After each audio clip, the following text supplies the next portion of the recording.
Hi there, I'm Eric Wordweaver Sjerven, Gothi of the Ridgar folk here in East Texas, and I'd like to welcome you to the Raven's Call. This is a show where I ramble on about different heathen-related subjects, just kind of whatever strikes my fancy, sets my mind on fire at the time. Big UPG warning at the beginning, like always.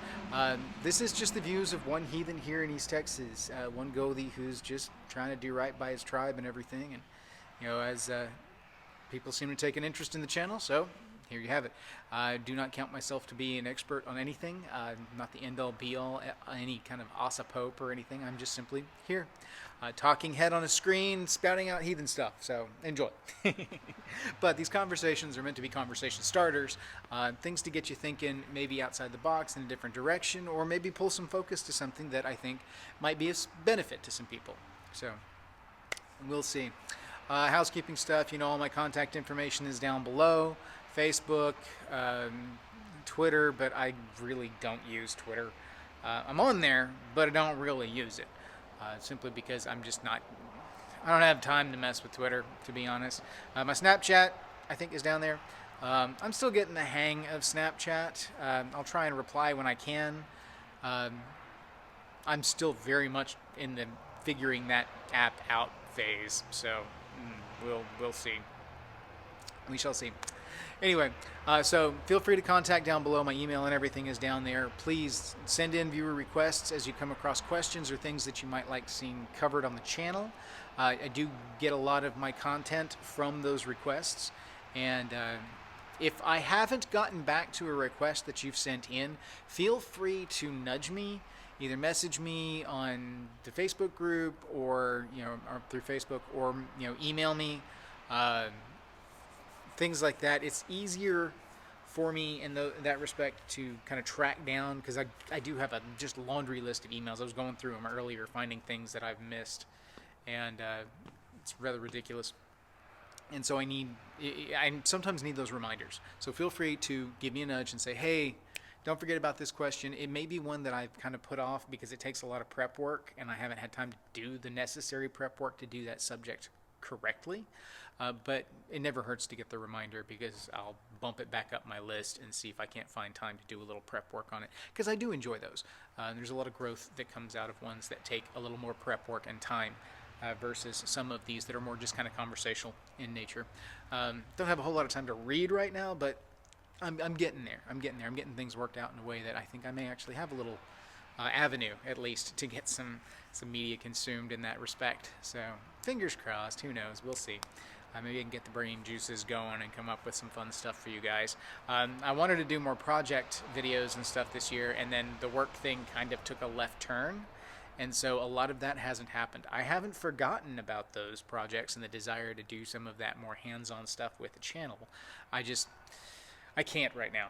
So hopefully maybe next year I will be able to crank out some stuff that will be of some interest in that respect. Now, do email in, do write in, however you want to contact me, please do.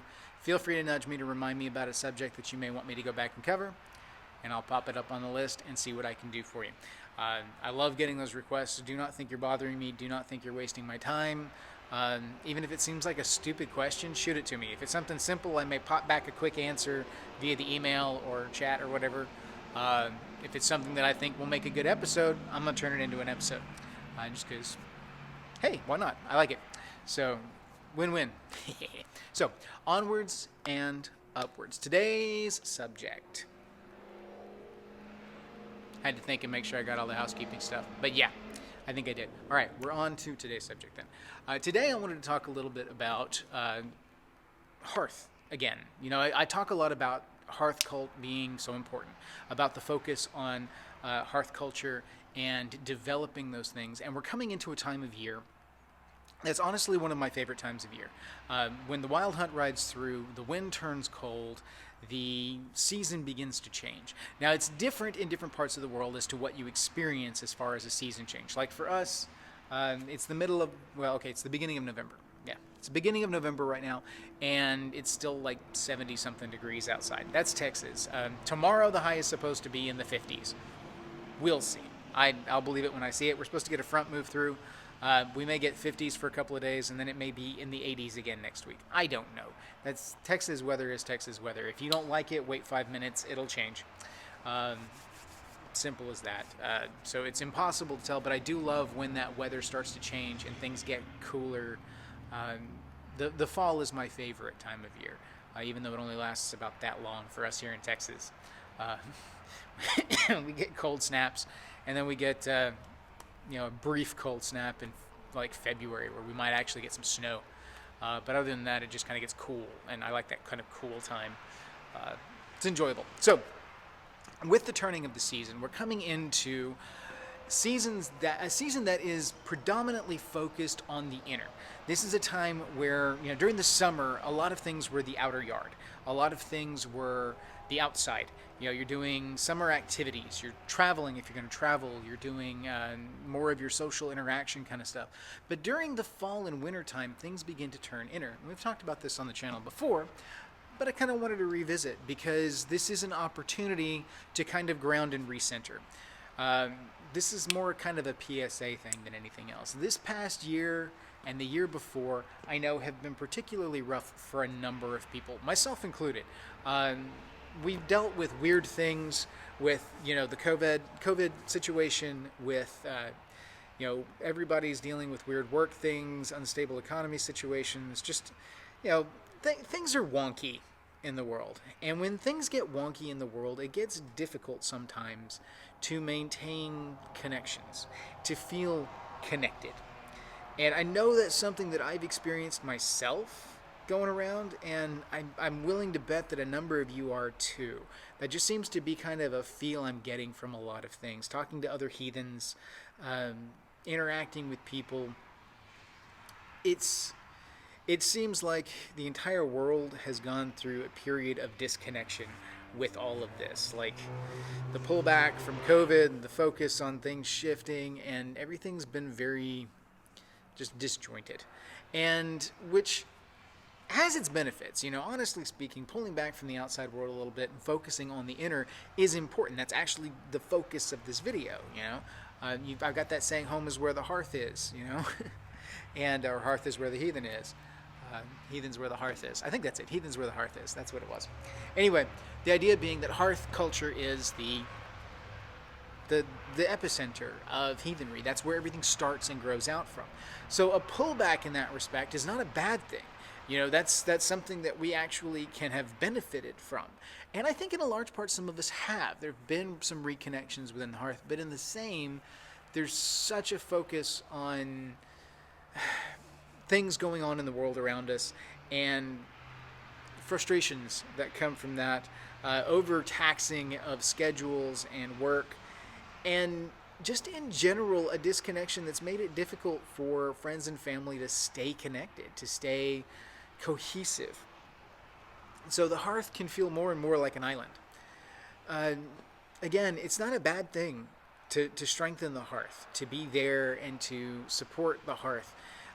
That's where the strength of everything is. That's where your heathenry starts and grows out from there. But I know some people with, especially tribal situations, where there have been difficulties getting tribe together. Like my tribe, for example, has had a very difficult time scheduling things this year that we can all get together. For those that follow my D&D stuff in the post credits, there hasn't been an update on D&D in like 3 months because I can't get a D&D session scheduled. That's largely how I do a lot of my tribal interactions outside of festival, and even festivals have been difficult to schedule because it's just insane these days. It's just frustrating, to say the very least. And so I'm having to do things like video chat in order to keep people connected. I'm having to try and reach out more in chat and text, and not, with my own schedule being as hectic as it is, I'm not being good enough at that. And I know that's got to resonate with some folks out there as far as just missing the boat on connection because the mundane day-to-day keeps us so tied up. Now, I've talked previously here recently about spatial approach to heathenry, where you're bringing it into your space, you're bringing it into the world around you, and making your heathenry where you are, bringing your heathenry out into the space that you occupy, not just in your head, not just in your books, not just in festival. Heathenry is not just for festival, it's for your day-to-day life. And so,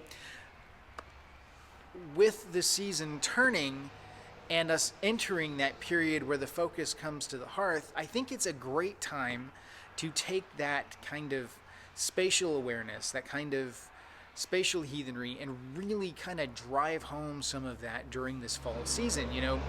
Really take the opportunity, since social interactions may not be what you want them to be. Take the opportunity to really heathenize your environment, to really bring your heathenry out in your home and your hearth and your land, if you've got it, your space, wherever you occupy, and take that opportunity to really kind of feel yourself, feel your heathenry, and express it, incorporate it. And I find that the fall time is an excellent time of introspection, and that's a time where I can connect well with that kind of deeper sense of self, that the deeper thought on subjects. It's a time where my mind likes to turn inside and really start to roll things around. I think largely in the past that's been because during the fall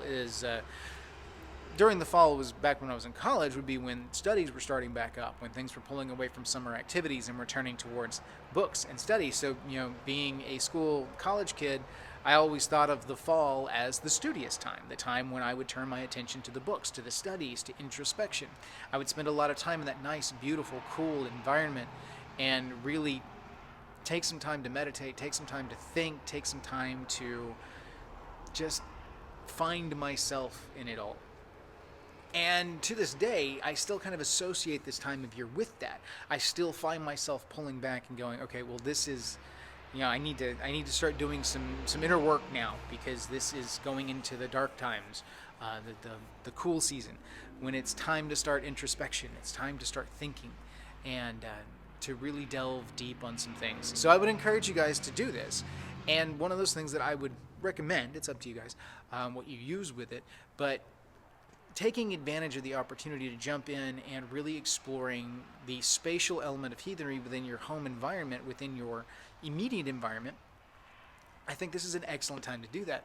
And that can extend as well into the workplace. I've had people write in before about interactions, especially like with social work or in education, incorporating their heathenry with their work.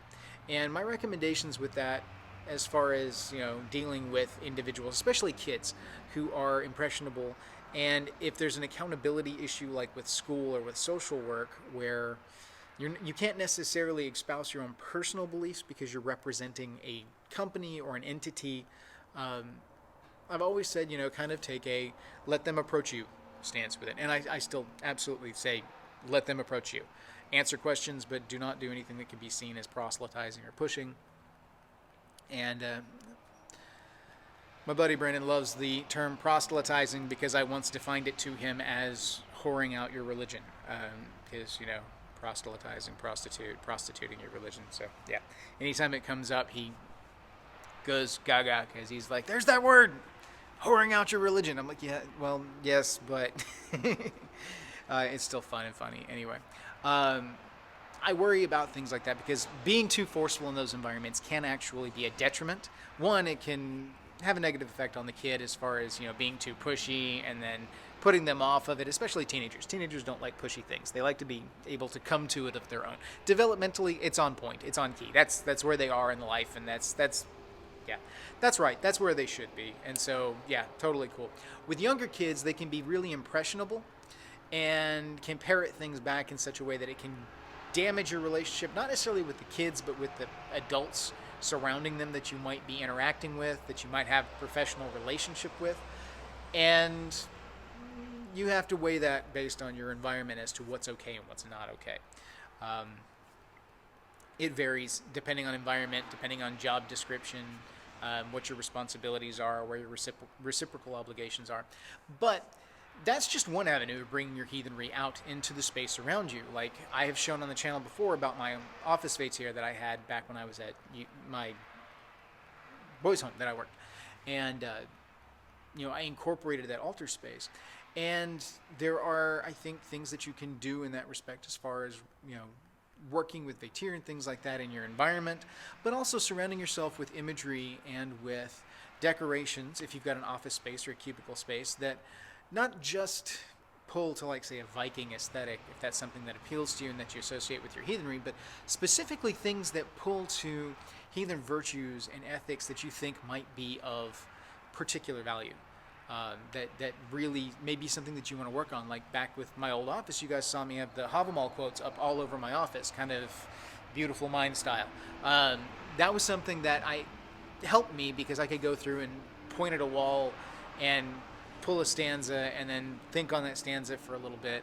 I'd flash across something that I like to remind myself about, and it's there. I carry around certain trinkets and things. Like the jewelry that I wear is all meaningful and appropriate to me, and that's kind of a spatial manifestation of my heathenry as well, because these are talismans or tokens that I use to help bring out the frame of mind necessary to make me think about things that I want brought to the forefront, that I want to be ever present in my daily life.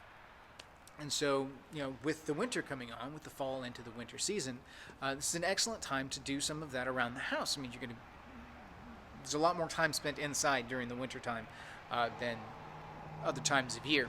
And so it's an excellent time to really explore that and really kind of play with it, think about it, and explore. But it's also a time of year where you can foster those inner relationships around you.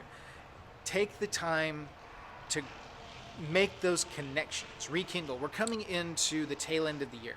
This is a time where we're building up to Yule. We've just had winter nights pass. We're building up to Yule, depending on the calendar that your particular tribe uses. I know some don't practice Yule until January, and my tribe still does in December as our own personal practice and our own praxis surrounding our calendar and our execution of our belief structure. We still utilize our Yule time in December, and it coincides with the changing of the Gregorian calendar for us, which works for our tribe and the way that we're built and the way that we do things. That is part of this process, taking time to really develop Hearth Cult, to develop your understanding of your calendar, your belief structure. Excellent time of year to start doing that. So with all of this going on, and with this change and with this focus coming into Yuletide, this is a time where things start to kind of wind down for the year and then begin to ramp up for next year. And so this is an excellent time to start setting goals, to start thinking about things that you want to do with the coming year. Do you want to do Yule oaths this year? If you do, now's the time to start thinking about it. What would you like to oath? Do you want to oath that you're going to read so many books before Mother's Night of next year? Do you want to oath that you're going to work on a project? Whatever you do, make sure that it's realistic and that it brings luck to the tribe in the doing of it. But it needs to be something that's not just busy work too. It needs to be something that fulfills you, that does something. Is it a creative outlet? Creating just to create as a creative outlet is an excellent growth potential just in and of itself. It doesn't even necessarily have to be that you're making something that is pragmatically usable in a heathen context. It's just simply the fact that you are exercising that part of your soul complex, that odr, that part of you that is the divine madness and the gift of the gods. Exercising that is exercising a part of your soul. And so if you want to oath that you're going to complete so many art projects, or that you're going to take on a new art form, or that you're going to do one of these things, make sure that it's something reasonable, a realistic goal that you can set for yourself, and then complete it. Do it. But this is the time where you can start laying those plans and start really ramping up for the coming year. This is a time of year where you can start to focus heavily on where you want to go. How do you want your tribe or your hearth to develop in the coming year, and what kind of seeds can you start laying for that, so that come the new year you can hit it hot and heavy, ground running, get it done. Excellent time of year to start thinking about those things. This is also the time of year when the veil is thinnest. This is the time of year when the darkness pushes on, when the shadows creep out more, when the night is longer and the veil thins. This is the time where we can access our ancestors more readily and easily than we can any other time of year. Not that we can't any other time of year. The connection for them is always there, but it's really palpable and really strong during this time of year. Mother's Night is entirely built around, at least the way we do things, entirely built around our connection with our female ancestors through the tribe. We have different rituals throughout that whole Yule process that encourage that connection with the ancestors, that encourage that connection with those that have gone beyond the veil.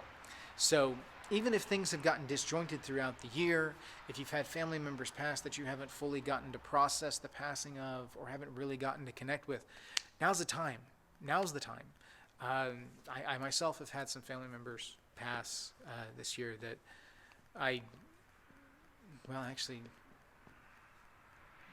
time frame is wonky as to exactly when it was. I don't want to divulge too much anyway, but I do intend to do some connecting this this season because it's time. It's time. It's one of those things that you'll know if it's something you need. You'll feel deep down that this need for that connection. And now's an excellent time to do it. And don't be afraid. Just get out and do it. A lot of people are afraid of doing the wrong thing or doing it wrong because online they get lambasted by people who are like, you're doing it wrong. You're doing it. Just do it. All right? Just start doing something. Action is better than inaction. Taking some kind of action towards your goal is better than letting it slip by because you're afraid of doing it wrong. Figure that out later. Get better at it as you go. But do something. Try. Exercise it. Attempt. If you don't really know how to start forging a connection with your ancestors and you've tried reaching out to people, maybe you've emailed me and I haven't been able to get back to you yet because we all know that's a reality. Don't wait. Just do. Reach out and start making your connections with the ancestors in a way that feels organic and natural to you and get better at it as you go along. Use those conversations that you have with other heathens on tips and tricks that they use and incorporate what works, what fits. Build out your hearth culture in a way that is organic and natural to you, but is still you. And don't be afraid to stumble. Don't be afraid to trip over your own feet. Figure it out as you go. That's how our ancestors did it. There is a phenomenon wherein the further away you are, or in either time or space, there's a distancing effect.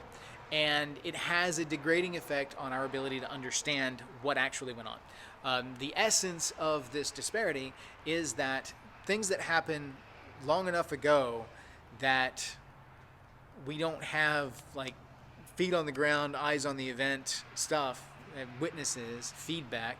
You can't really know what went on. You get an understanding from surrounding evidence that gets taken as hardcore fact. But there are so many things that happen in a day-to-day life that are not recorded, especially back then, that we have no way of knowing. Our ancestors struggled and tripped over their own feet. They studied in their own way. They don't study the way we do now because they didn't have access to all the information that we do now. They were simply brought up in it. They were taught by family members. They were taught by wise people within their communities, their tribes. They got to grow it organically. And we're having to pick up and do things differently in the modern age because we don't still have that. It's not an ingrained culture that we can really just kind of continue to build on step by step. We would like to, I know. That's one of the things that we as a tribe are trying to do ourselves, is establish something that future generations of my tribe can grow up in that environment and then benefit from. First generation on a tribe is always difficult. It takes 3 generations for something to become tradition, to truly become ingrained in such a way that it is lasting and permanent. Same thing as far as 3 generations for extinguishment. But trying to work these things through, it's incredibly difficult for a first generation, and things can slip by the wayside. And this is an excellent time of year to go back and take stock on those things, those traditions, those practices that you want to see continue and that you want to see build. And I talk, especially this time of year every year, I talk about the importance of tradition, because as we come into Yule, tradition is a big focus. It's a big factor. There's familial traditions, there's cultural traditions, there's tradition. I mean, it's built around everything that we do, especially during the fall. And I, for one, think traditions are extremely valuable, especially traditions that have lasted several generations or meaningful traditions that we're trying to pass on to future generations. If the entropy that I have seen over the last couple of years permeates throughout to multiple individuals and multiple families, I imagine there's a number of you that could also stand to step back and say, hey, what traditions am I letting slide just because I just don't have the spoons for it today? If you're not familiar with the spoons metaphor, it's a psychology thing about how much energy you've got to put towards something. You've got enough. You may not have the right number of spoons to do what you want. You got to work with whatever your limitation of spoons are and the economy of spoons. So Google it. It won't take you long to find. Spoons theory it's a good metaphor for this kind of mental awareness of one's own limitations. And so there's a lot of things that we may not necessarily have the spoons for, that we need to, we want to, and so there may need to be some reprioritizing. I know I myself have had to reprioritize some things and shift some things around in my head, just simply because it's the thing that I need to do in order to grow and develop as a heathen. This is a time where you can do a lot of that underground work. If the tree is growing, it doesn't necessarily seem to grow a great deal during the winter, but the root system hasn't stopped. The root system's still churning away down there. And it's our opportunity to get some of that root work done so that when the spring comes, our trees can blossom and really take off in growth. I would love to see an explosion of heathen growth in 2022. Let it be the year that people remember us, that people see heathens and we become a part of the conversation, just simply because we're here. We're a thing. Now, I don't want headlines, I don't want newspaper articles, that kind of thing. Don't do stupid stuff to get in front of people for publicity. The whole, no publicity is bad publicity. There is bad publicity. Trust me. Heathenry has suffered from some very, very bad publicity, especially in the past couple of decades.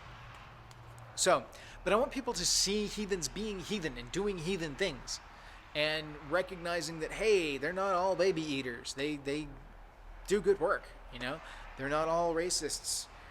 They're involved community members. They're people who have embraced their heathenry in the space around them, and you just permeate this bubble of heathenry where you go. And it's not necessarily...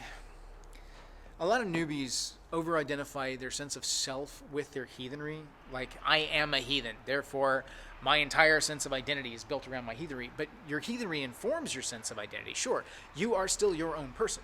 You still like the video games you like, the movies you like, the books you like, the sports you like, the drinks you like, whatever you are into, whatever you like, whatever you enjoy, whatever you think, you are still you, even though you're heathen. If you're a new convert, I hate that word, but you get the idea.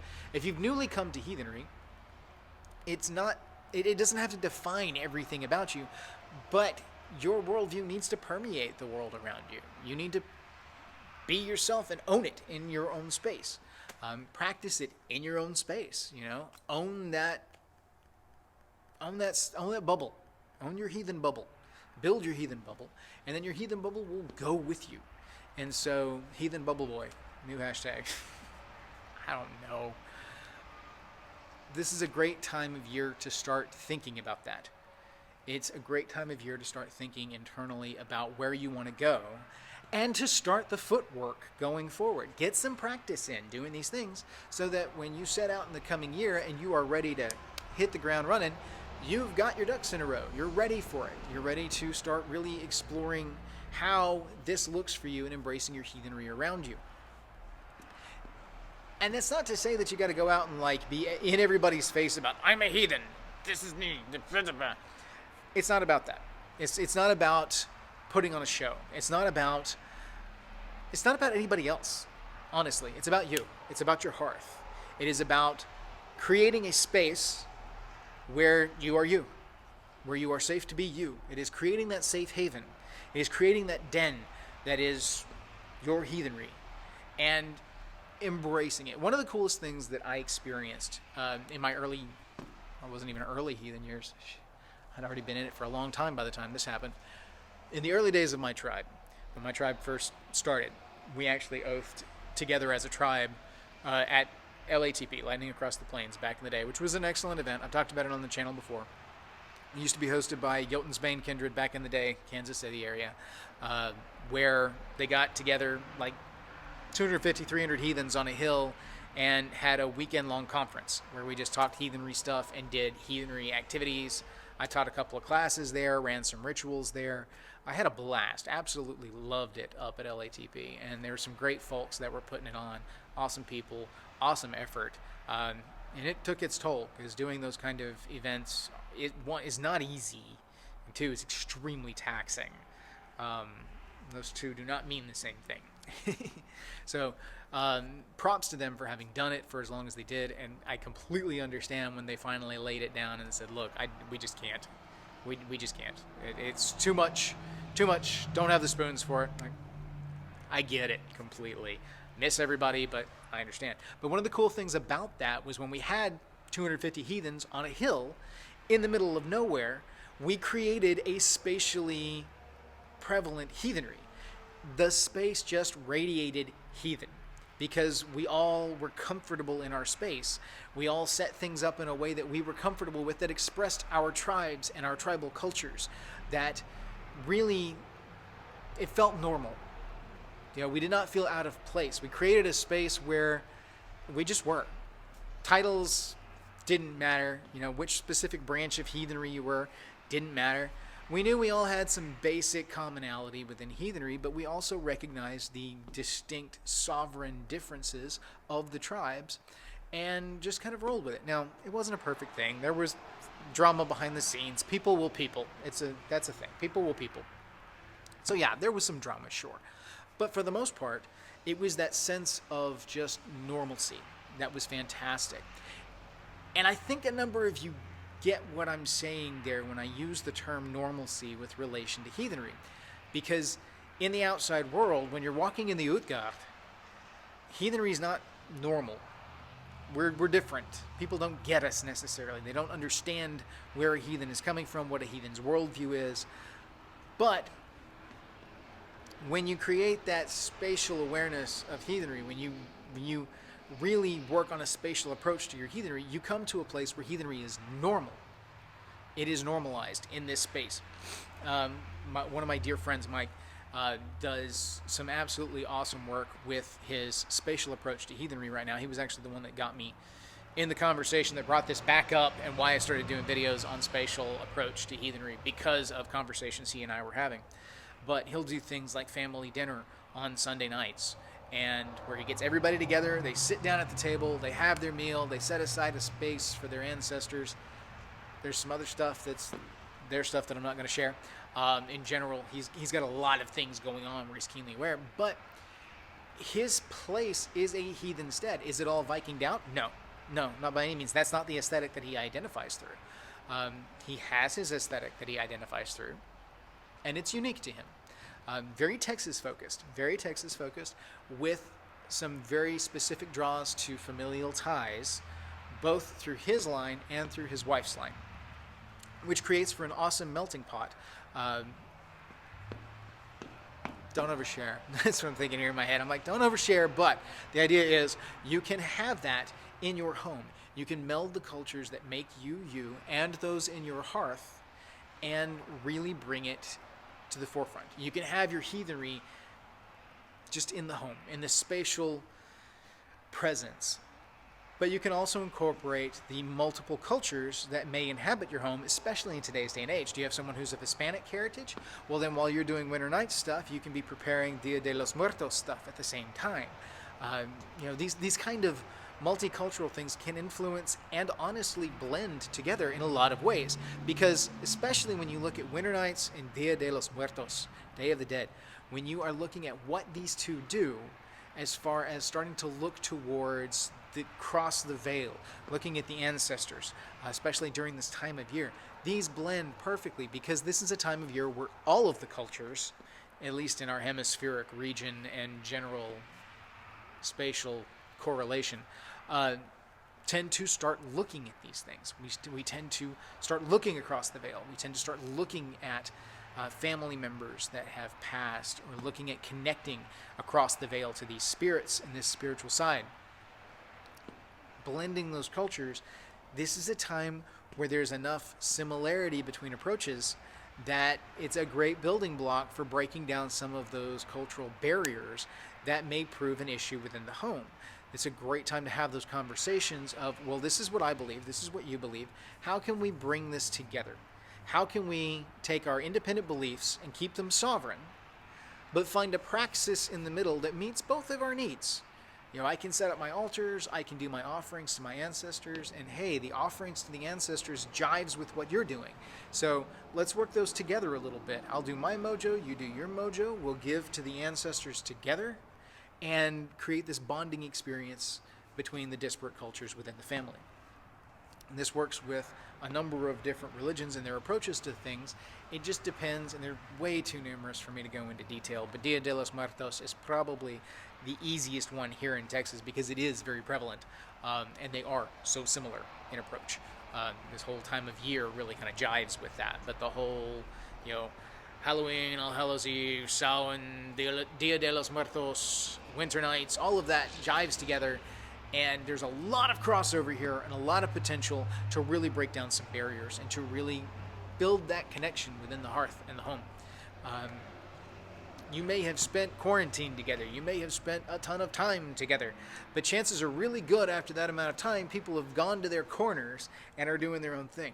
Bully to those of you that have been able to use this as a growing mechanism and avenue to really strengthen your connection with your significant others, with your family members. Props. Well done. That's the goal. Keep going. Keep doing. For those of you that may have fallen into the same mundanity of, I get up and do my thing, they get up and do their thing. It's an excellent time of year to start trying to bring all of that back together, to gather everything into the basket, warm it up together by the hearth. Let's put all of the spices in the soup together and let's make something beautiful. So, anyway. That I'm going to cap it there, but that's the whole idea behind this video today, has been a focus on the season, a focus on the shift towards this time of hearth and home. That's what it's all about, and it continues on through this season, on through Yule, into the new year, but especially it's just so palpable this time of year, and it's such an important thing that I would love to see people share with each other things that they may do. Family activities, game nights. Oh, game nights are fantastic. You guys know I use D&D as a methodology to help keep my tribe active and together and spend tribe time. I try to make sure that there's some dedicated tribe time each month. Been very difficult this year, but you get the idea of, tribe time is important, and it's not time that's spent necessarily working on a project. It's not necessarily time put towards fulfilling an obligation. It's time spent just being together. Like one of the things we like to do during tribe time is after we do whatever we're going to do during the day, wander around, look at books, whatever we want to do. A lot of times we'll end up sitting on my couch at home playing video games as a tribe because, hey, we like it. It's fun. We laugh. We have a good time. We've played Cards Against Humanity, board games, puzzles, you name it. All of these things are excellent avenues to help build that connection and help to strengthen those ties. This is a great time to strengthen the hearth. So strengthen your hearth, people. Find your place.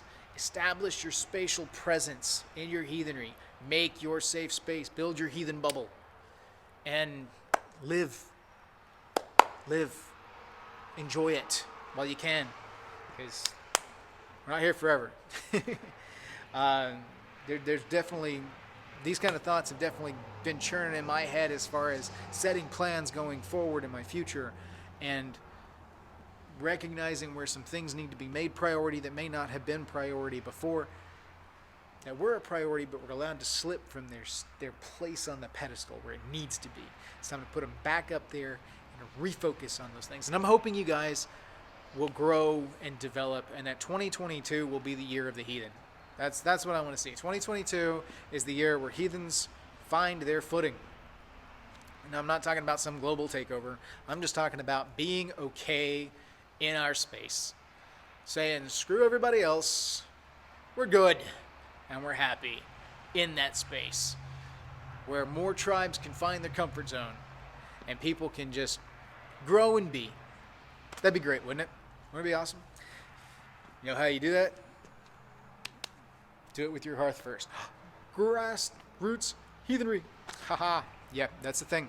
That's the essence of it. Start at home and grow out. If everybody does it and focuses on their hearth and growing their hearth and their culture, then the tribes that are associated with those hearths will grow and benefit and develop as a result. And the end result is everybody prospers. And then it goes through the greater heathen community as well, because you've got this tribe that's now strong and that tribe that's now strong, and everybody's groovy. So anyway, thank you for putting up with this ramble today. I appreciate y'all. Hail to you all.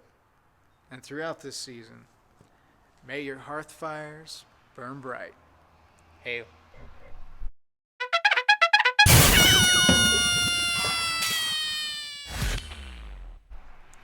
Okay, well, we're going to give this a shot, see how it goes. I think I say that every time. It's because I never know when I step in whether or not what I'm going to have is going to congeal into an actual video or not, and it almost always does. So, hey, that's cool, groovy. I dig that. This is still going crazy. Tons of stuff going on. Driving myself insane, but working nonetheless. And, yeah, my prep time has been like 0 lately, because I'm working stupid hours, still trying to crank some of these out. Sometimes it's a bit of a stretch even to get content out every 2 weeks, just because, working late hours leaves me 0 time for, reading or going through articles or anything like that like I used to, which is where I would get a lot of my inspiration. And then sometimes I'd get it from viewer requests, and haven't had a whole lot here recently, not a few. I've been trying to tag them as I go through. I was going through my old emails and everything, trying to sort them out, but see if there were ones that I missed. But yeah, I've got a lot of old emails. I get a lot of emails. Ooh, it's ridiculous. And then email service is ridiculous about how it sorts things. So things will get sorted into a folder, and then I'll miss it or whatnot, and won't come back to it, and all this other stuff. And it's just, it's ridiculous. So. Things have been on a standstill for D&D for a little while, so D&D is going to hopefully happen here in a couple of weeks. I've got a session scheduled, so fingers crossed. We'll see if I can get as many people together as I can and crank out a session. I'm hoping, fingers crossed. We shall see. Other than that, life is rocking along. Played Metroid Dread, loved it, absolutely loved it. Finished it this morning, as a matter of fact. Yeah, finding time to play that in between everything else has been kind of difficult too. Then, yeah, started playing Animal Crossing. Never really thought that was going to be up my alley, but I'm kind of enjoying it. So yeah, fun. I even set up an altar on my little island with. I'm using the garden gnomes for Vatir, so I'm building a Vatir altar space out there in the middle of my island just because. Figure I'd add some element of heathenry to it with what I can use. Like I said, I've just begun, so I'm still trying to figure that out, but who knows. Yeah, fun. Anyway, neither here nor there. All right, we're going to go ahead and jump into today's episode then. So we're live in 3, 2, 1. Let's jam.